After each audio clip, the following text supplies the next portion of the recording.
The regrets that burden you are the mistakes you have made. In this safe community, we support each other in the sacred task of becoming, celebrate the transcending mystery of life, and rely on the transforming power of love. Here, we revere the words of the great teachers, such as Jesus, the Buddha, and Confucius. It is, however, the task of every UU to be their own Buddha, their own Jesus, their own Confucius. It is a cornerstone of our religion that each of us is the author of their own life experience. And through the practice of compassionate mind, we can heal our bodies, our minds, our spirits, and our planet. It is our work as a community that each of us is the author of their own life experience. And through the practice of compassionate mind, okay, I said that. It is our work as a community to walk with each other along the spiritual pathways that lead towards happiness, compassion, and life fully lived. And while we are a safe harbor where there is solace and healing, we are also a launching pad from which we are propelled into the tumult of life to live courageously, justly, and lovingly. In this sacred place, we create the structures that lift up the downtrodden, set the captives free, and heal the brokenhearted. Here we have learned that to be fully human is to be fully divine, and that with a little help from our friends, we can each tell our own unique story. So today, we're doing chapter 2 of stories and storytelling. And we have some stories that David is going to tell, and Scott's going to tell a story. I'm going to tell some stories. And our only thing is that's different from the bulletin is that Rich Hoffman is suffering from the flu, so he will not be telling his story today. But I have a story to tell anyway, because I've read Rick's story. It's really good, and definitely want you to hear it from him. So we'll do that another time. I also should mention that we have a lot of stuff in the service. So once again, pray for a miracle, and we may finish on time, or we may not. So, but we won't be very much longer. This is by Neil Gaiman. Fiction is the lie that tells the truth. We all have an obligation to daydream. We have an obligation to imagine.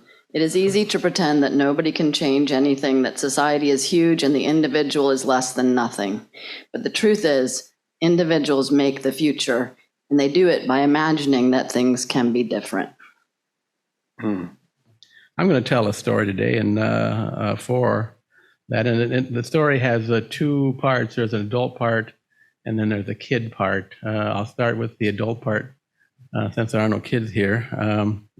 So back when I was in seminary, which was like 4.5 decades ago or so, our upstairs neighbors were a black family, and they were also seminarians, and we traded babysitting. And so often I found myself doing things like going to the store with my 2 little white kids and 1 little black kid in the cart. So one day I was in the grocery store, shoving my cart up and down the aisle with 2 little white guys and 1 little black guy.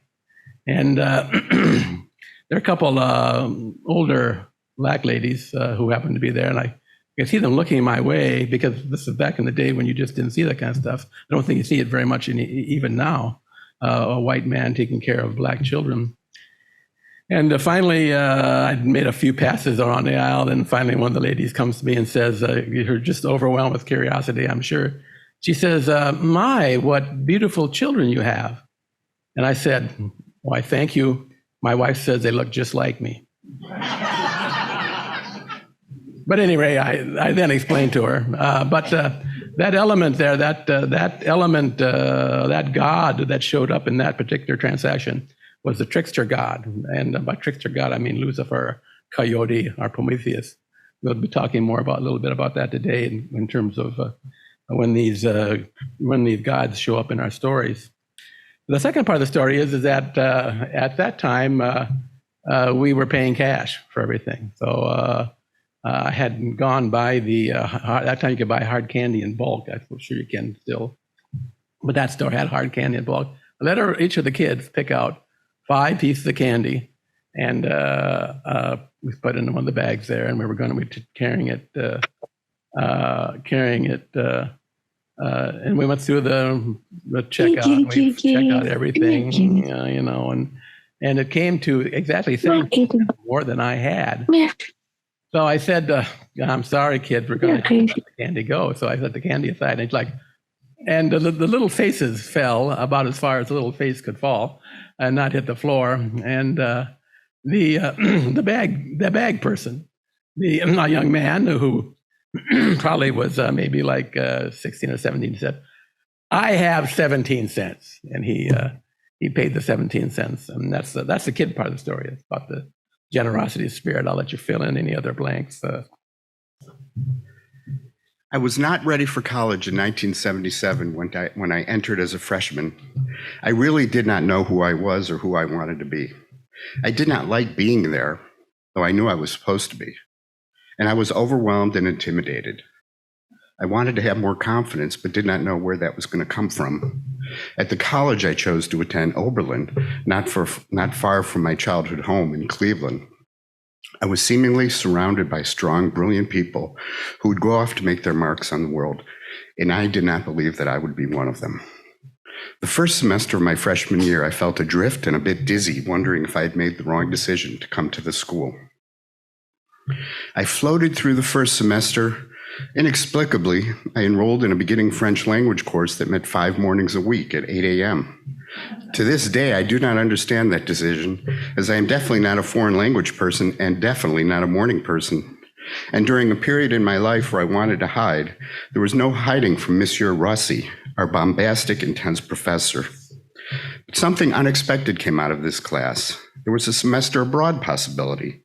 I learned the tuition overseas would be the same as attending in Oberlin, so I can convince my dad to pony up for it, and would include a round-trip airline ticket open for 1 entire year. And so I had a plan. I signed up for the program. I went to France. I learned French, and I lived with a French family. We learned about French culture, food, wine, art, and more history than I care to remember. And I grew to understand myself a little bit better. I had to push against a culture that was so different. The family I lived with in Tours, France, I came to learn, was unfortunately anti-Semitic. This was something I never had to deal with growing up in the mostly Jewish community of Beechwood, Ohio. The master of the house was a frustrated musician who made sure I understood that he believed Jewish musicians had stolen his life's passion because he was never able to find employment as a musician. He pulled out a newspaper and actually pointed out all the Jewish names of the artists in that newspaper. He thought my parents were hat makers. I think that was what he said. There was somewhat of a language barrier during this particularly heated conversation, because the only Jews he knew were in the clothing business. He would not accept my explanation that my father was an engineer. Whoops. I came to encounter this low-level anti-Semitism during all my travels throughout Europe, which took place just a little over 30 years after World War II. And push I did. I enjoyed my growing facility in French and argued with my host family constantly. I grew my hair long. While walking around Tours at night after an evening in a cafe, I was confronted by the gendarme, the police. They yelled at me based on my clothing and hair and viewed me as some kind of terrorist threat. I pushed back, but also I understood that I was completely protected by my US passport, which gave me confidence. When the semester was over, I called my parents. My dad said, "When is your flight home?"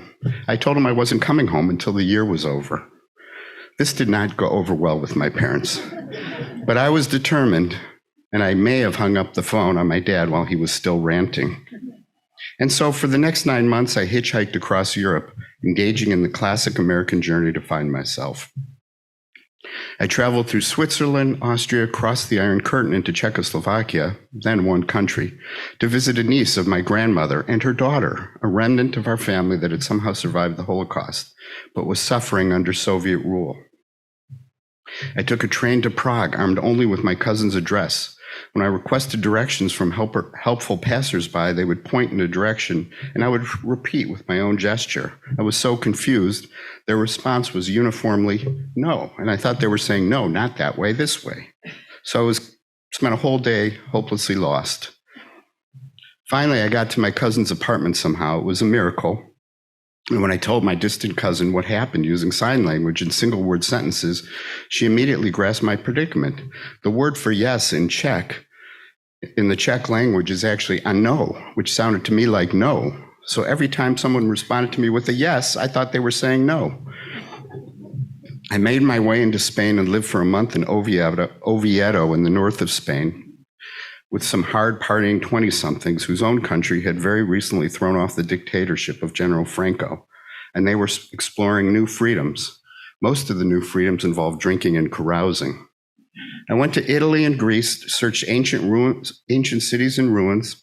I will always remember seeing Michelangelo's David in Florence.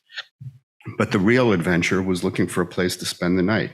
I slept in cars, hostels, private homes, and outside because I was essentially homeless. I didn't have much money at all. I connected with temporary traveling partners, traveled in cars, buses, and trains. And finally, I ended up in Israel, where I learned I could live for free on a kibbutz, a collective farm near the Sea of Galilee in the north. In exchange for room and board, I worked at the kibbutz, harvesting bananas, feeding chickens, and other odd jobs. Because the summer season was so hot, our workday began at 5:30 a.m. and ended at noon, leaving the rest of the day for more drinking and carousing, which was a theme of this trip. There was an international community of young people volunteering on the kibbutz, including from South Africa, all over Europe and Australia. And the most fun of all, Cockney lads from London's East End who elevated drinking and carousing to a fine art. They had songs and everything. It was a melting pot of young people looking for a cheap vacation and an adventure. There were also a group of Jewish Argentinian kids who had been sent to Israel by their parents to escape the junta that was kidnapping and killing Jewish students by the thousands because they were seen as a threat to the right-wing dictatorship. I learned from them how lucky I was to live in a safe and free United States. One of my favorite jobs was harvesting bananas. We marched in the grove in single file. When it was our turn, we would position our shoulder under a 90-pound bunch, and a local farm worker with a huge machete would swing the knife down just beyond our ears. The bunch would drop onto our shoulders, and we would stumble out to a flatbed truck where the green bunches would be stacked for transport. If we needed a break, there were ripening bananas all over the grove that had fallen from the trees, and they were delicious. We were repeatedly warned that large spiders hid in the brown wrapping we had earlier tied to the banana bunches to protect them from bruising as they ripened.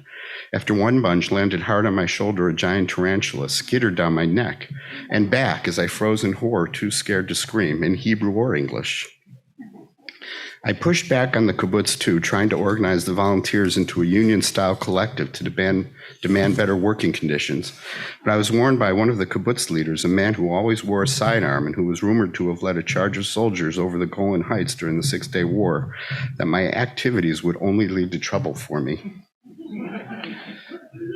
In my last job there, I was taught to drive a tractor and pick up garbage dumpsters in order to take the day's garbage to a dump on the edge of the kibbutz. The dump was outside the fence of the kibbutz and not far from the Syrian border.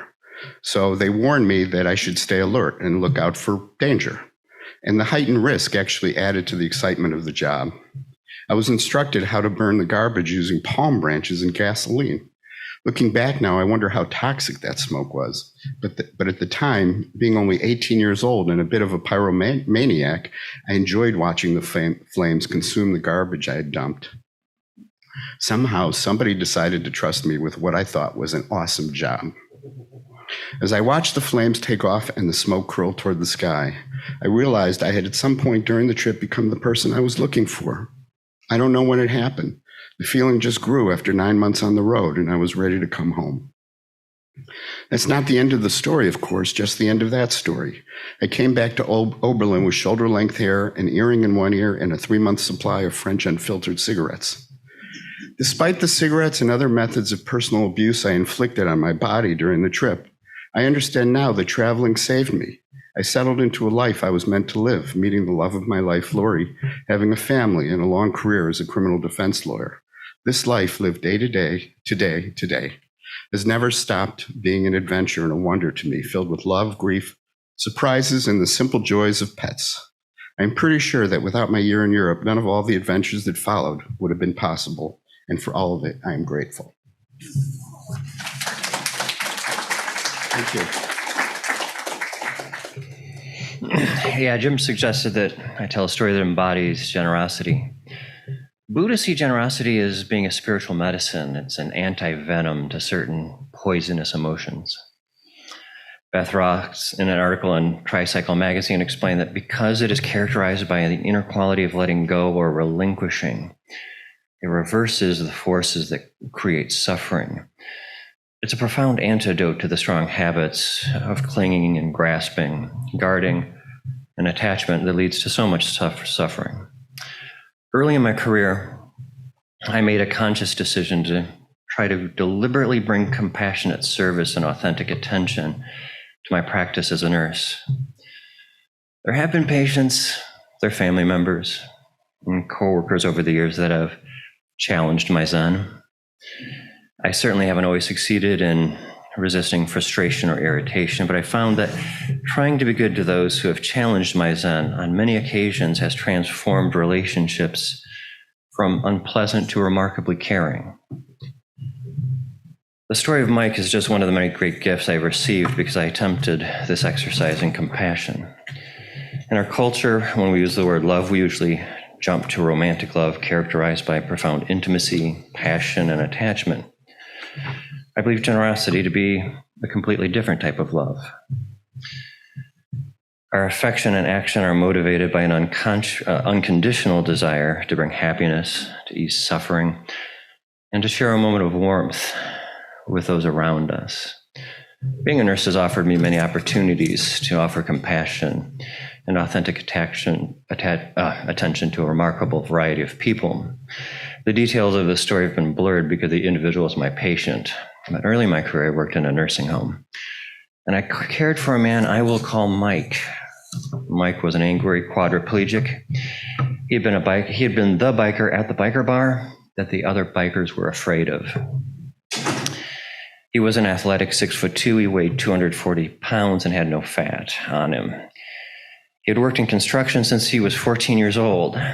He was a casual racist. He was a loyal friend and an ornery SOB. He'd been a hard drinker, used a fair amount of cocaine, which is a good way to work all day and party all night, and marijuana, because of course, why not?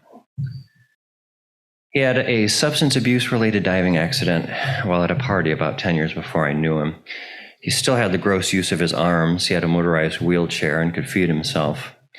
His care was quite physical and quite involved, and because of his caustic personality and racism, and the fact that about 60% of our staff was Black, he was hated by many, and it wasn't unusual for people to quit and walk out because of him. I was a new nurse, and he chewed me out soon after I got there, even though my care was fine. I decided I would deliberately be kind to him and give him the best possible care and see how long he could be unpleasant to me. The answer? About a month. I took the time and I made a determined effort to learn exactly how to do his care the exact way he wanted. After the month, he started to like me, and I would stay after we were done turning him at 2:30 in the morning just to be there for him. Even though he was not a nice man, I came to care for him deeply. He told me great stories about his life. He wasn't the type to talk about his emotions, but in his own way, he managed to tell me one of the saddest stories I've ever heard. Here it is. The accident happened 10 years ago. My son was 11. He's 21 now. He's going fishing with his girlfriend's dad, not me. That's the whole story. For him, that was quite an expression of emotional pain. I cared for Mike for 1.5 years. When I accepted another job, he thanked me for giving him such good care. And I was sincere when I told him that I was grateful to have been able to care for him, that he had made me a better nurse, and that I had enjoyed his company. About 4 years later, I saw Mike's one-sentence obituary in the local paper. About 6 years after Mike died, Mike's son broke his ankle at work, and I took care of him after surgery. I recognized the last name, and I asked, "Was Mike your dad?" "I'm sorry." I laughed. I said that even though his dad was a hard man, I cared for him deeply. I told him about fishing with his girlfriend's dad and how deeply he was loved by his father. He said he had fond memories of his dad. He told me that his dad had told him that no matter what, Don't be afraid to live your life. He told me that he had married that girl and they had a son. We talked a lot about his dad, and Mike's son shared with me who he was. He had his wife bring in some pictures. The first that stands out was of his dad in his prime. This is why I know what a powerful mountain man he had been. Being paralyzed for a decade, his body was destroyed by the time I had met him. The picture that almost made me cry was of Mike and his grandson, named Mike in his honor.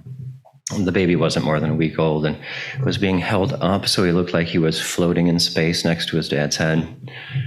The pure joy and the smile on Mike's face was something I'd never seen before. In the material world, every action has an equal and opposite reaction. In our social world, that's not how it works. In the world of human life, I find the results of our intentions and our actions echo with much more force than we bring forth. I've noticed that when I do skillfully bring forth actions of unconditional love in my social environment, positive echoes come back are far greater than anything I've done. All the great ones were right. All we need is love, expressed through generous acts of compassion, authenticity, and service.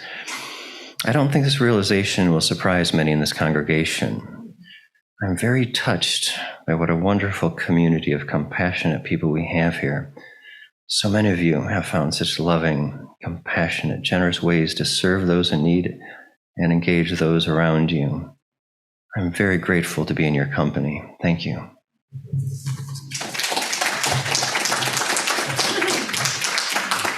God, both those stories were lovely. How many people here have traveled, found themselves while traveling? Yeah, a few of you here. Yeah. Very good. Very nice. And Dave, you've given me a new phrase, challenging your Zen. Does anyone not know what that means? Does anyone here know someone who challenges their Zen? Did anyone have someone living in their house that challenges their Zen? Did anyone here? Did anyone here ever said "I do" to a person that occasionally challenges their Zen? Okay, yeah, okay. Just curious. Get those names down, Leanne. Okay. Wow. Yeah, those were great stories. I almost don't feel like I shouldn't be doing this. One thing I didn't mention when I was doing my thing that Hunter will be presiding at the wedding or the marriage of Brett and Rick, and I have made a stole for him to wear today during the service, or during that service. So this is a gift to you, Hunter, to take, and hopefully you'll use it again here or wherever. So the theme of this service is we become the stories we tell.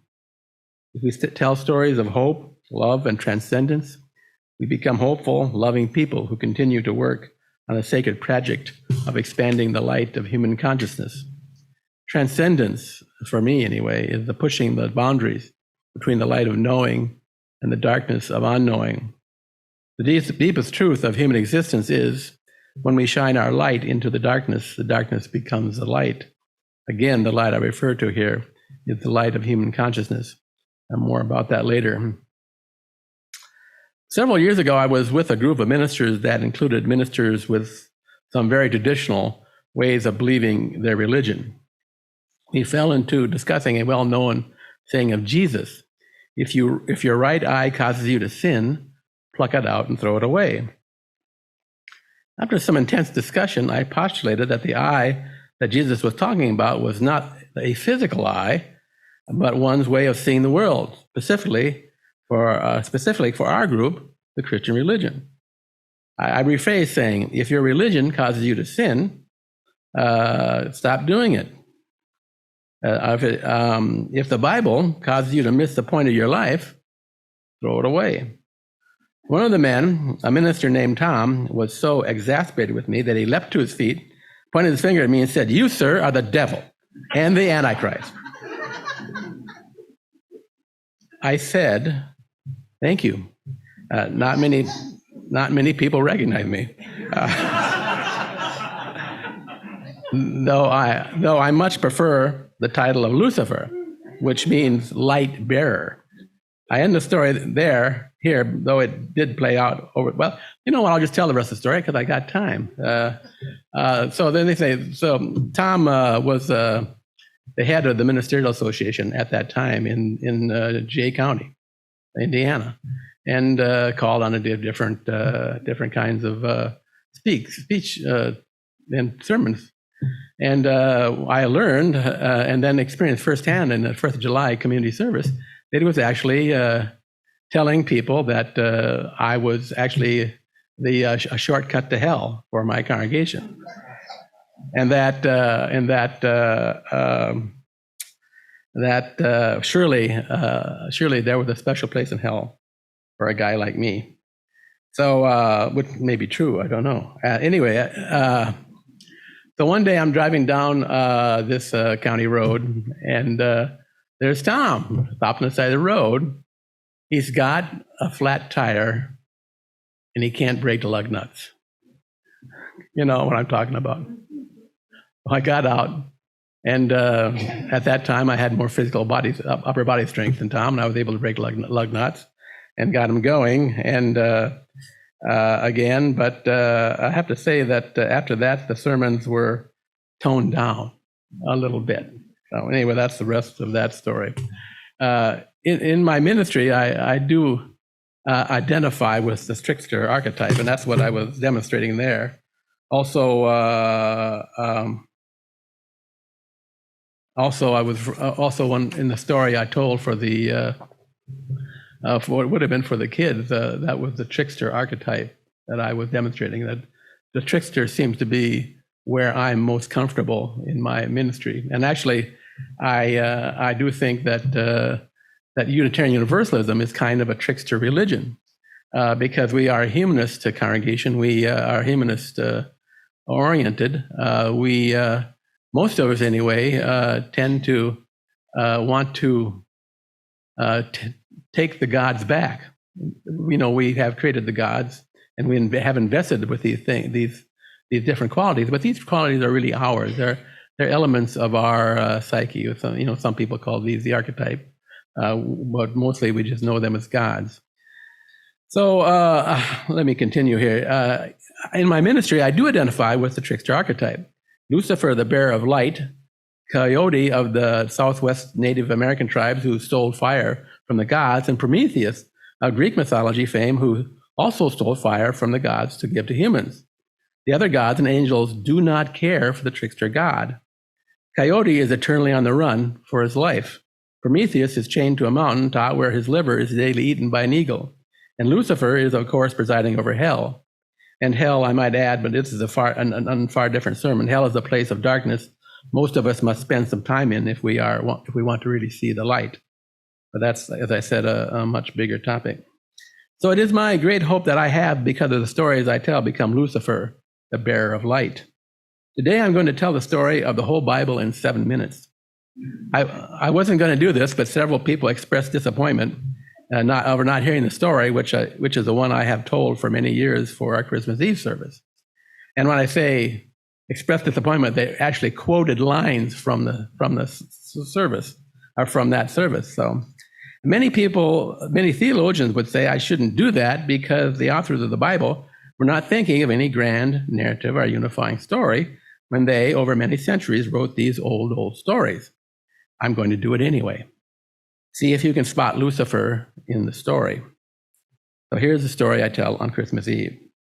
A thing to remember as you listen to the story is that the story is not really about some far-off, entirely other God or some people that may or may not have lived a long time ago. The story is about you and me. All the characters in the story are parts of you and of me. Even the God character and the baby Jesus are elements of being, our human being. Once upon a time, a long time ago, there was only God.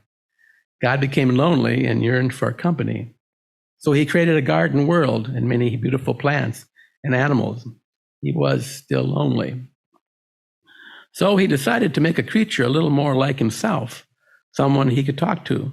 So he created people, a man and a woman. For a while, things went smashingly. God and his people spent hours chatting in the garden and just enjoying each other's company. One day, one of the people, Eve, against God's specific instructions, ate the fruit from the tree of the knowledge of good and evil. This changed everything. God became very angry and threw Eve and her husband Adam out of the garden, though God did have to admit that the people were much more interesting once they had eaten from the forbidden tree. With the people gone, God was once again lonely, and doggone it, the people did okay without him. They prospered and multiplied. God became a little envious and a whole lot angry, so he sent a flood that covered the whole earth, and everything died except for a person named Noah and his family. Noah, who was an enthusiastic, though somewhat compulsive amateur boat builder, was able to load his wife, his kids, and a lot of animals onto a big boat he had built in his backyard. Rains came, and the floodwaters rose, and there was a lot of dying. God felt a little sorry for what he had done, but he figured that all the dying would surely show people that they could not do without God. It didn't work. People went right back to their old ways of getting along just fine without God. They continued to multiply. The people really enjoyed multiplying. Now, God was really starting to steam, but he managed a little restraint and decided that if the people just had a few simple rules to follow, say about 10, that they would learn to appreciate God and maybe drop by for a chat once in a while. So God gave Moses, a disgraced Egyptian prince, and a somewhat inept wilderness guide, 10 rules carved in stone to take to the people. It didn't help. It turns out that if you start laying down rules, people just find ever more creative ways of breaking them. Next, God decided to try a little reason. So he sent some representatives called prophets to reason with the people. Guess what? That didn't work either. It turns out that people are just not that reasonable. For many more years, the lonely God contemplated how to bring people to him. He started observing his people and realized that maybe he had been coming on a little strong. He saw that the people seemed to love and care for one another, especially their children, and double, especially their babies. Babies, God said to himself. Babies get it all and they don't have to earn any of it. In fact, babies, it appeared to God, seemed to be pretty wretched, demanding, poopy little creatures. Yet, they got all the good stuff, all the stuff God had wanted all those years. So God decided to come to the people, the little baby, and even though the birth happened in a cold, manure-littered stable, surrounded by a circus of gawkers, while overhead the stars shone brightly, and a bunch of winged angels walked away, it turned out to be the right move. Who doesn't love babies? The moral of the story is, if you want to bring yourself into the world, you may have to drop the God act and forget about the watery temper tantrums, laying down the law, or sending stern envoys. The only way you will find a path where the stars align and the angels sing is to open your heart and be authentic and vulnerable like a little baby. And most importantly, remember that the world needs you. If it didn't, you would not be here. Now, there is more to the story. The baby God grew up and started telling people such things as they were very valuable, like a pearl of great price, and that they, each and every one of them, had an important job to do. Like yeast has an important job to do in the baking of bread. Our tiny mustard seed is important because its job is to grow into something really large and magnificent. Probably the most important thing he told the people was, if you really want to live, don't hide your light under a dark bushel basket. By this he meant, your biggest job is to keep shining your light, no matter how dark it gets. Eventually, some of the people who liked the darkness got very angry with the God-man. They liked the darkness because the darkness had made them powerful, influential, and rich. They thought that if God let their light shine too much, they thought that if people let their lights shine too much, that they would lose their power and wealth.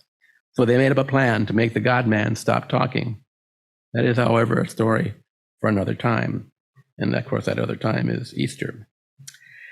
An important thing we need to remember is that we need to keep our light shining even when it gets very dark. And here is the secret of the whole thing. When the light shines in the darkness, that's your light shines in darkness, the darkness becomes the light. Wow, think about that.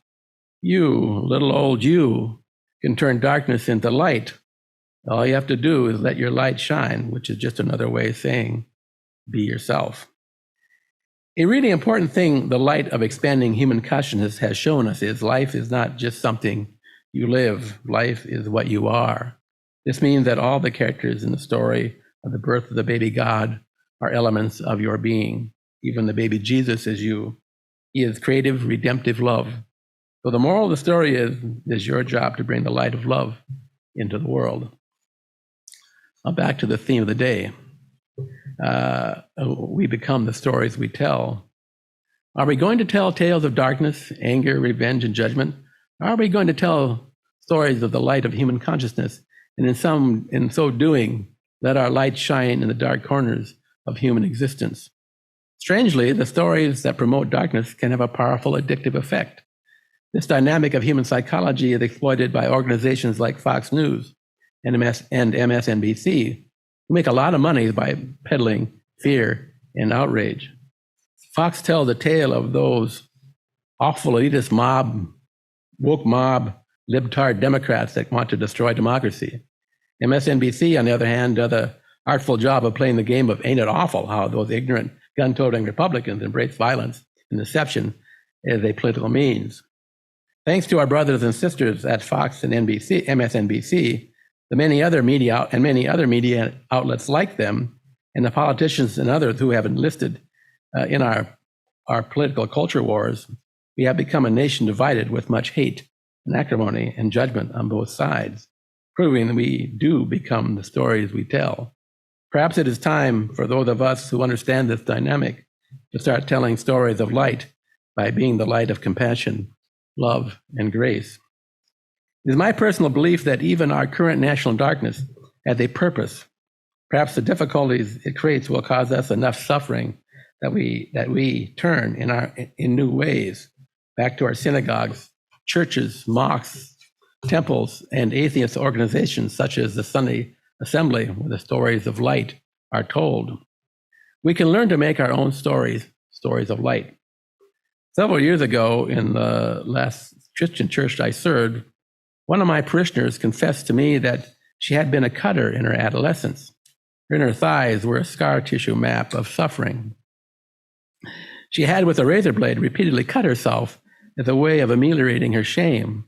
She had been sexually abused from the age of about 10 to 14 by a family member, though not her father, who told her that the reason he was doing this was because she was a dirty girl with dirty, shameful thoughts, and that this was her punishment.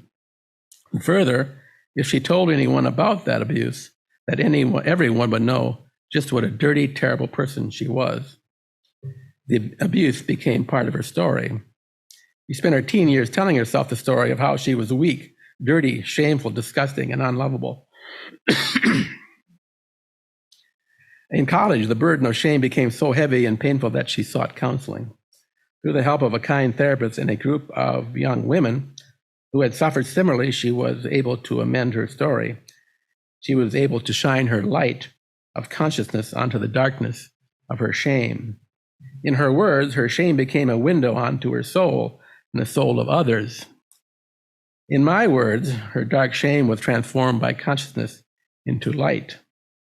By that light, she followed a pathway that led her into a successful career as a lawyer. She now tells a new story. In her new story, she is smart, compassionate, and powerful. A person who defends those who cannot defend themselves. She confided to me that she had given herself a new name just for herself that reflects her new being. She calls herself Lady Hawk. I'm thinking about Silver Wolf over here, sitting here. One of the last times I saw her was at a youth group swim party. She was chaperoning, her scarred legs on full display in her swimsuit. So let's meditate for a moment before we continue. Albert Einstein was once asked how we could make our children intelligent. If you want your children to be intelligent, he said, read them fairy tales. If you want them to be more intelligent, read them more fairy tales.